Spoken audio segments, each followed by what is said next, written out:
Okay, hello everybody. So I'm here today for a special review of the film The King of Staten Island. It's the newest Judd Apatow film. And I'm here with the awesome guest, Alyssa Oh, White. thank you. Yeah, yeah, it's really cool to be able to do this review with you. I've watched some of your stuff, and I thought your videos are really cool. So it's really good that we get a chance to collaborate on this. I'm glad you contacted me, and thank you. Every time someone tells me they like my videos, I'm kind of like, what? You like it? Yeah. Yeah.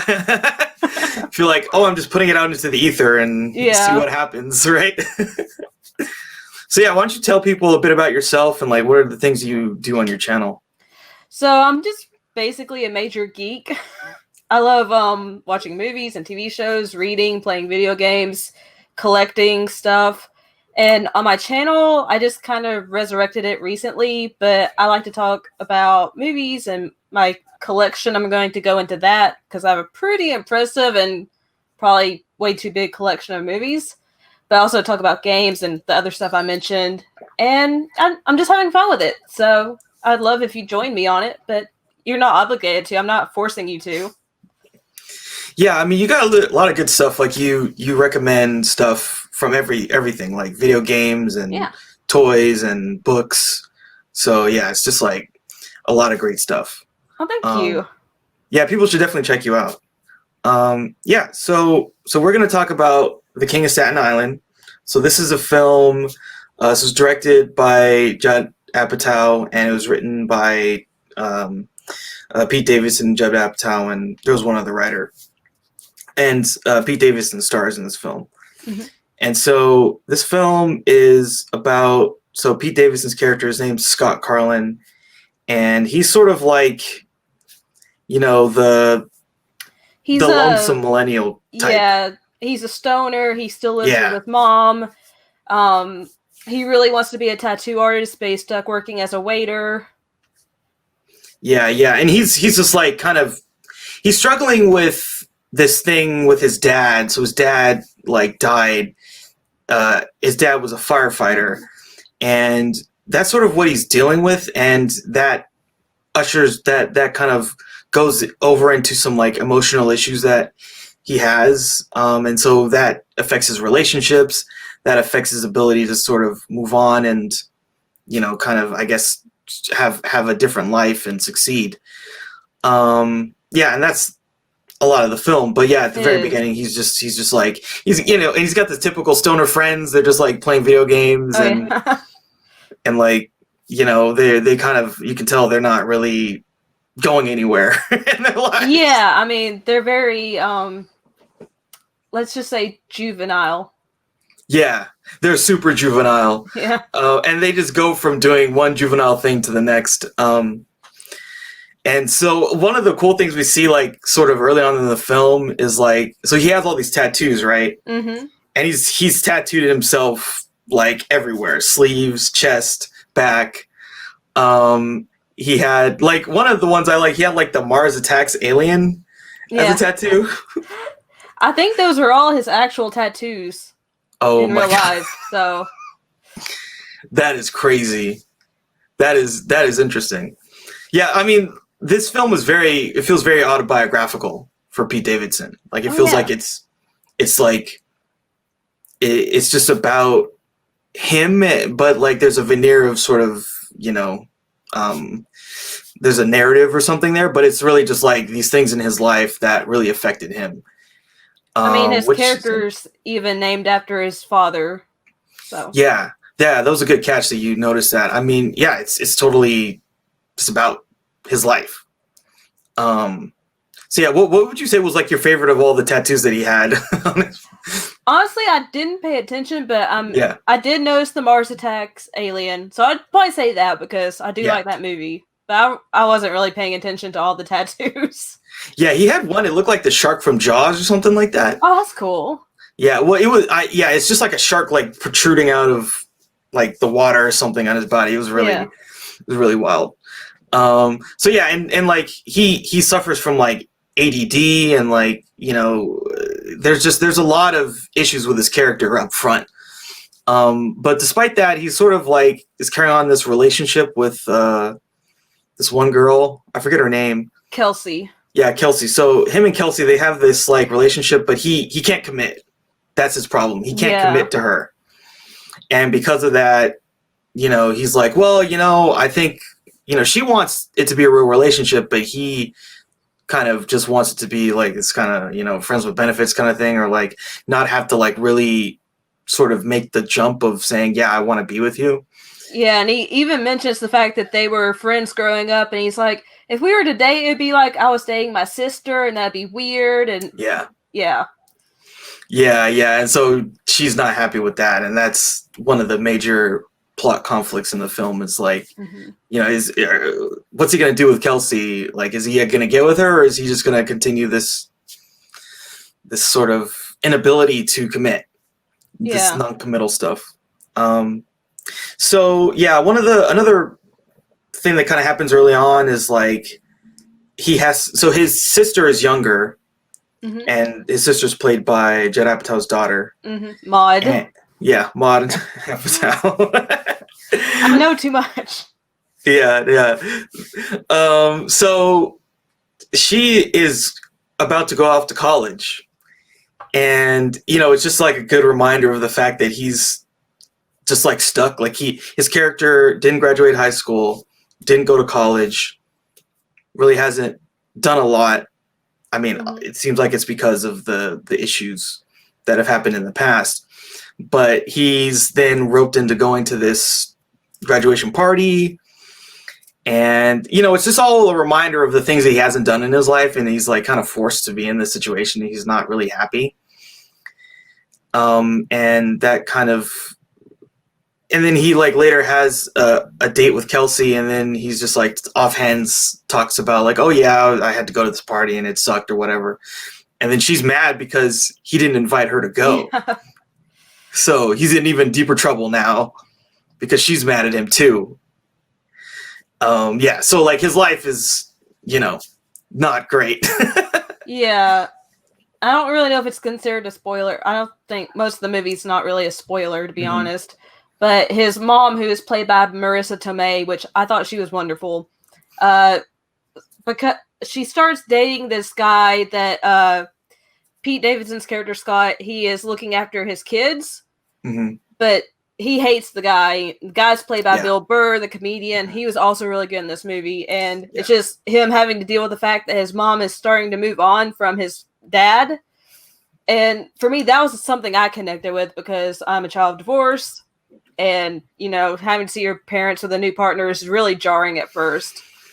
So that's one aspect I really connected with, was that part. Yeah, totally. He doesn't take that well. And what's really funny is like how that situation comes about, like how he meets the Bel Burr character. Yeah. They're just like out, like him and his friends, and even Kelsey and her other friend are just like out somewhere. And then they end up at the beach, and this kid just shows up. And he's like, hey, he starts tattooing him. Yeah. And he's like, hey kid, you want a tattoo? And because like Scott, he really wants to be a tattoo artist, but he's trying to practice, but he's like practice on his friend, and they didn't really turn out great. Yeah. He's tattooed himself, probably, we would assume. And so he then just like tattoos this kid, and like the kid takes one, just like a little bit, and he runs off. And then, so then Bel Burr goes to their house the next day and confronts, like both of them basically, but really meets with the mom, Margie.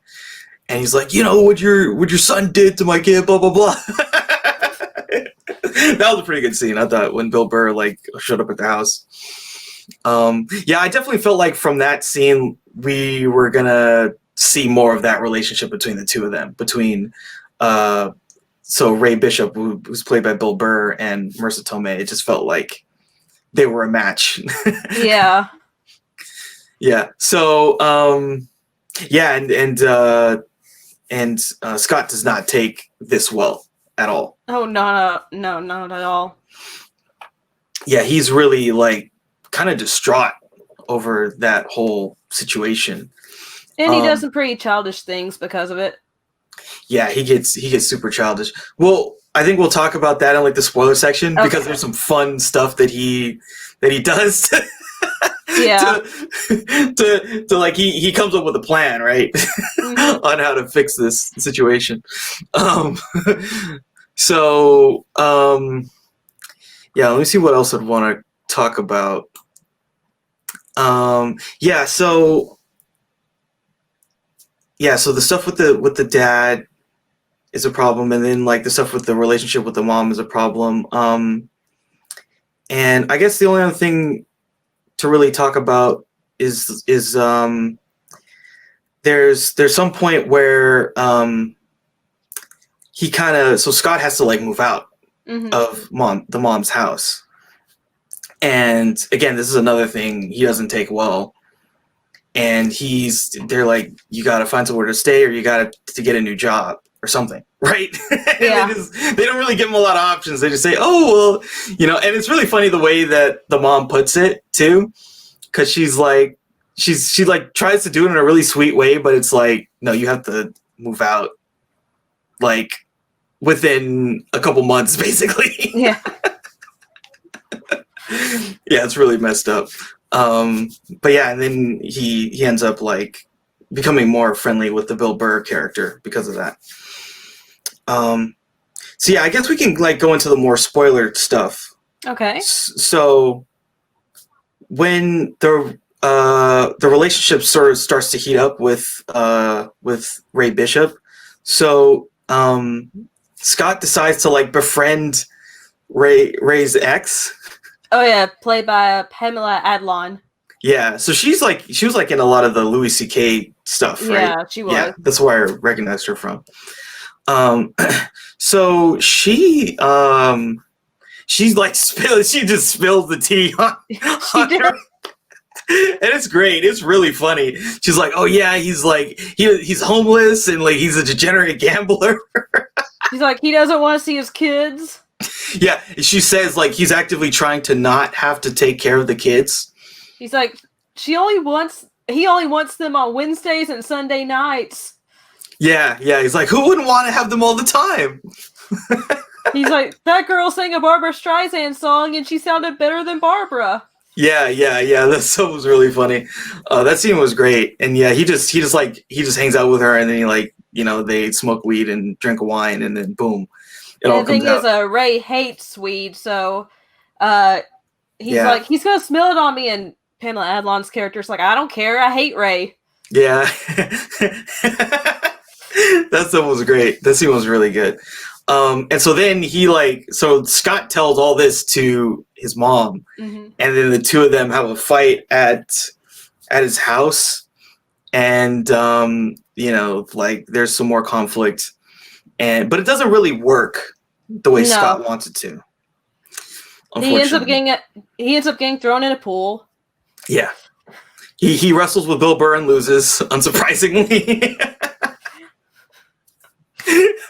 Bill Burr seems like a tougher guy than the very like skinny, nerdy Pete Davidson. Pete Davidson is just not very intimidating at all. Besides, I guess some people would say his tattoos make him seem like it, but to me, he doesn't seem intimidating. He seems like a really like 90s skater type guy. Yeah, I mean, that's the kind of vibe he gives off. Yeah, just like someone you'd see at a skate park, just like doing kick flips.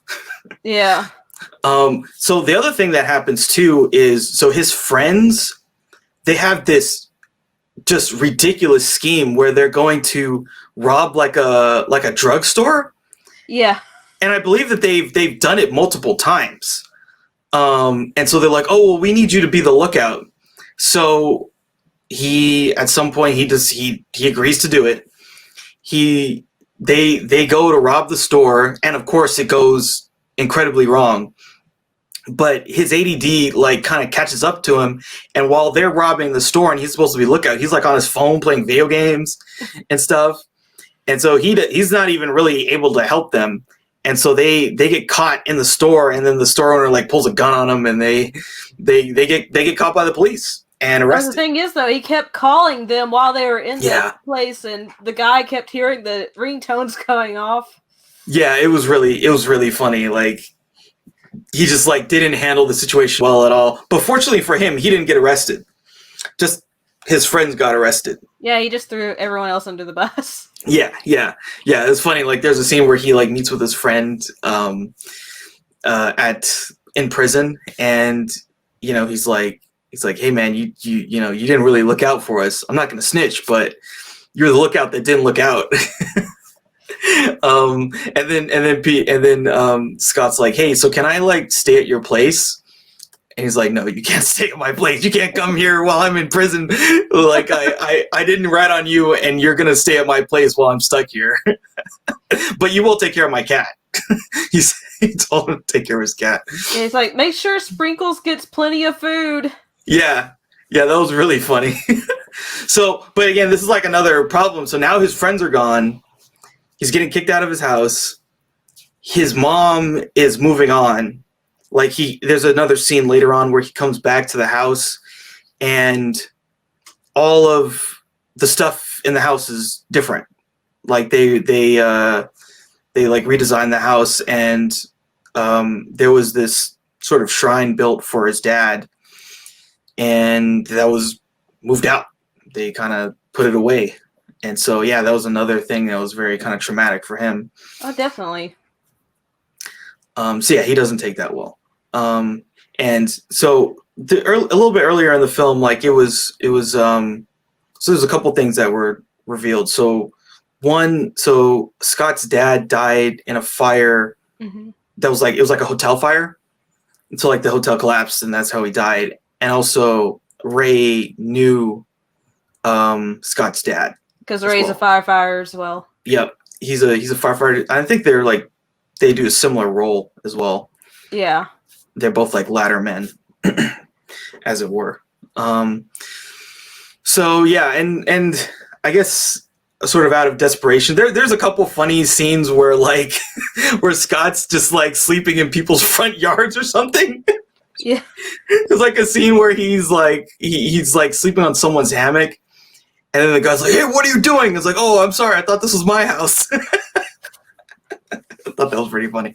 So out of his desperation, he ends up staying with the firemen, and basically he's begging Ray to like help him. And so then he reluctantly lets him stay at the firehouse. But he puts him to work. He makes him work for his bed there, basically. Yeah. So he has to like clean the toilets, mop the floors.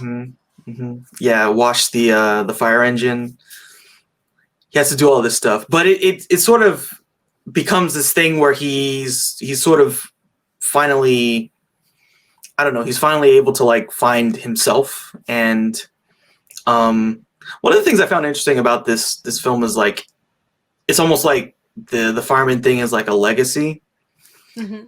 And this was sort of, but I feel like he's sort of fighting it in a way. Like he doesn't, because like there's a couple times where the characters are saying like, oh, well, why don't you just, become a fireman? Basically, he's like, no way, I can't do it. I can't do it. Yeah.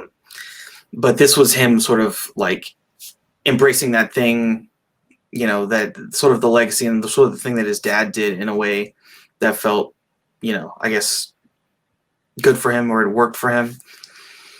So he's working there for a while, and so finally they sort of start to talk about the people who knew his dad, to talk about his dad. And there's a really great scene. So like Steve Buscemi is another one of the firemen, and they have this dinner together where they all talk about his dad, and they tell these stories about his dad and like the stuff that his dad did. So his dad was like a really wild kind of guy, basically. Yeah. Is the impression they give. Like they said he was like, he did coke a lot. Which you don't want a firefighter to be doing. No, probably not. But yeah, he was like doing coke, and he was like hanging off the fire engine, and like there was all this stuff. But the main takeaway for Scott is like that helped him humanize his dad, because I guess when his dad died, he sort of viewed him as this sort of almost like a perfect person, right? Yeah, put him on a pedestal. Yeah, and because he put him on a pedestal, he felt like he couldn't ever live up to what his dad did, his dad's standard. And so by humanizing him, he sort of, I guess, realized that he doesn't have to fear the legacy of what his dad did. I thought that was a really, really cool scene and really powerful. It was, yeah. Yeah, because that's like the central thing for his character is like he has this issue with thinking about his dad and like the things that happened, not knowing his dad, not being able to grow up with his dad, and like the trauma of being a kid and then saying, oh yeah, like your dad died, and like but now he knows his dad's like a real human being who was just like him. And that's one of the things they talk about at that little dinner with Steve Buscemi is like, yeah, his dad was just like you. And yeah, I thought that was a great scene. So yeah, I mean, and that was sort of like basically the turning point for the character. I think the next scene he meets with was Kelsey again, I believe. Yeah, Kelsey, yeah.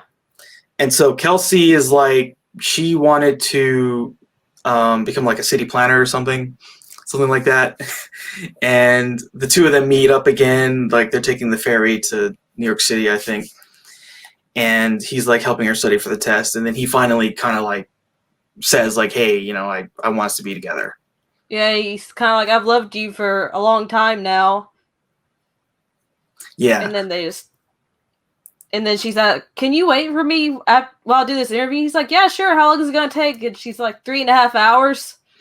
He's like, oh, okay. Yeah, he's like, okay. I can't say no since I just told you I loved you, so. Yeah, exactly. He didn't say that, but that's probably what the character was thinking. Yeah, exactly. He's like, oh man, I wish I was at home smoking weed and playing Mortal Kombat. But the things you do for love. Yeah, and so and that was basically the film. Like that was the resolution. I do want to mention the one scene where Ray finally starts to, I guess, trust Scott more, and he lets Scott tattoo whatever he wants on Ray's back. But Scott's like, don't look at your back. I don't want you to look at it until I'm finished. And then they're in the hospital, and his mom looks at Ray's back, and it's just full of pretty terrible tattoos. Just like whatever he could think of. It's just all over his back. But his mom's like, oh my gosh, it's so beautiful. You have a future in being a tattoo artist. Yeah. I mean, it was some cool stuff, but like it was funny. It was like Ray said no Chinese characters. There's Chinese characters. Yeah. There's all kinds of stuff, but it's it was a cool moment, like for them to like kind of come together, that he would let him do that, trust him enough to do it. But of course, he immediately put Chinese characters on his back. Oh man, yeah, cool. So yeah, that was the film. So I guess Alyssa, like, what were the parts of the film that really stood out to you as being really good that you liked? I liked the ending more, the last 30 minutes more than the rest of the film. I will admit I was not a fan of the film. I have more fun talking about it than I actually did watching it. But I did like the more heartwarming moments toward the end. Yeah, I think when his character really starts to resolve the issues and we kind of get to the meat of these things that, like the resolution of because like there's a lot of mopiness. Yeah. In this movie. Like he spends a lot of the film being kind of mopey and sad and like the typical millennial who just is downtrodden. But yeah, once like he starts working at the fire station and when he like kind of makes up with Kelsey, like those things really kind of stuck out. Yeah. Yeah, I definitely feel the same way. I like that. I overall, I thought the film was pretty good. I felt like I could empathize with the character a lot.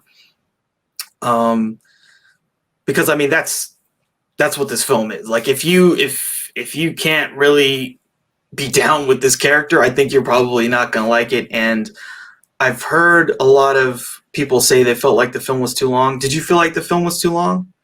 Definitely. It's 2 hours and 17 minutes, and I feel like they probably could have cut about 15 minutes off. It's too long. And for me, since I wasn't crazy about it, I kind of felt like it was a slog. But I'm not a fan of modern comedies, so take my opinion with a grain of salt. If you love comedies, if you love Judd Apatow's films, you're probably gonna like it. Yeah. But I'm not a fan of juvenile humor, and there's a lot of that in here. And that kind of detracted for me. Yeah, there's definitely a lot of like teenager level jokes. Yeah, I'm just not a fan of that, but I know a lot of people are. So please don't hate me too much. Yeah. Well, I think that the kind of the consensus is that it's a little bit too long and some of that stuff didn't work. This definitely does feel like it could have been 90 minutes. Mm-hmm. Like if you maybe cut some of the subplots with, I don't know, the sister. Like there was one scene where he goes to a party with his sister, right? Yeah. And the crux of that scene was he's just kind of mad about his mom dating someone. Yeah, pretty much. And then she just chews him out. Yeah, she's like, you got to move on, dude. But that was it, right? That was it for that scene. So yeah, there's a lot of scenes like that where it's just kind of like there's a little bit of character development, but there's a lot of weird jokes. I mean that whole scene was like all just like silly jokes, weed jokes, and college like, oh look how silly college kids are jokes, basically. Yeah. So yeah, I mean overall I thought it was okay. You probably thought it was. I just thought it was meh. Not amazing. Yeah. I did like Bill Burr, Marisa Tomei's performances. I did like the last 30 minutes for the most part. Other than that, though, I felt it was too long. Didn't like the humor. Well, I'm not really a big fan of Pete Davidson as well, so I didn't really gel with him. But I mean, I was glad that it was based off his own story, though. And I definitely admire him for writing about that and portraying that. It's just a personal, just don't like him as an actor. Yeah. Are you SNL person? I don't really watch it now. I've only seen the clips from way back when Will Ferrell is on it. It's like more cowbell and all that kind of stuff. So yeah, I feel like because he's an SNL alum, and they kind of go in waves. Like there's waves of different SNL people that are successful, and every once in a while they kind of they make a lot of changes to the roster. I haven't gotten into this incarnation of SNL, so I'm not as familiar with his work and his jokes, but he's definitely a successful guy. So so he's doing the thing in the comedy world for sure. He's also landing a lot of really beautiful women in Hollywood somehow. Yeah, I don't know. He was I think he's currently dating Kate Beckinsale, I believe. Oh no, they broke. Oh, no. They broke up. He's not dating. I don't think he's dating anyone at the moment, but he dated Kate Beckinsale, Ariana Grande, Margaret Qualley, Cindy Crawford's daughter. Man. And after that, I think he's been single, but I mean, that's a lot of really beautiful women. So. That's crazy. So he's succeeding in life. And you know what's so interesting too is he said he's dealt with a lot of depression too. He's had to deal with depression a lot. And he said that he was really close to the edge. He said one of the things that's interesting is at the end of the movie they play this song by Kid Cudi, Pursuit of Happiness. And he said that Kid Cudi's music saved his life, literally saved his life. So yeah, I mean, it's definitely feel like the world's better for having him around. Yeah, and so, I mean, he's sort of a good example of if you can get help and push through it, you can succeed in life and have a lot of great things happen. Yeah, it's true. And it's also just it's good to have someone out there that's also talking about the fact that they're suffering from mental illness. I mean, I do as well. And it's just always inspiring to hear someone come out and say it because it's so stigmatized and people look down on it so much. So whenever someone of a higher profile talks about it, it just helps a little more. Yeah, totally. It really helps people feel like, they're not alone. They're not the only one, and that you can succeed and survive and thrive even if you have these type of things. Yeah. So I think that's a good place to end it. It's been a pretty cool review. So I think we're kind of like, I like the film. You thought it was maybe not great, but there's definitely some good things. And if people want to check it out, they should definitely check it out. Yeah, and that's the beauty of movies in general. You can like it, dislike it, and you can still have a good time talking about it. You don't have to get mad about someone else having a different opinion. Yeah, totally. Exactly. I think we definitely, like you said, it was a lot of fun talking about the film. Yeah. So like I said, I laughed more talking about it than I did watching it. Yeah. Yeah. Cool. All right. Well, Alyssa, thanks a lot for stopping by. So how can people find your work and interact with you more? Well, thank you for having me, first off. And if you want to subscribe to my YouTube, it's youtube.com/AlyssaWhite88. You can follow me on Twitter at Lissarie, Lyssarie. I have 2 Instagram accounts. One's just like selfies. It's Alyssa White. The one that I'm really proud of, I don't know why I'm so proud of it, but it's movie reviews, book reviews, game reviews. It's Alley Cat Geekery, that 88, ALYCATGEEKERY 88. So if you want to follow me on any of those places, I would be glad to be your friend and, chat with you about all the good geeky stuff. So that's where you can find me. Yeah, awesome. People should definitely check you out. And the comments on this, either the post on Facebook or on YouTube or anywhere, all of her social media accounts are there. So yeah, just check her out. Thank you. Yeah, no worries. So yeah, thanks a lot, everyone, for stopping by. And hopefully there'll be some more reviews in the future. I think I'm going to do a review pretty soon on Palm Springs. So that'll be happening. So yeah, come check it out. All right. Thanks a lot, everyone. Bye. Take care.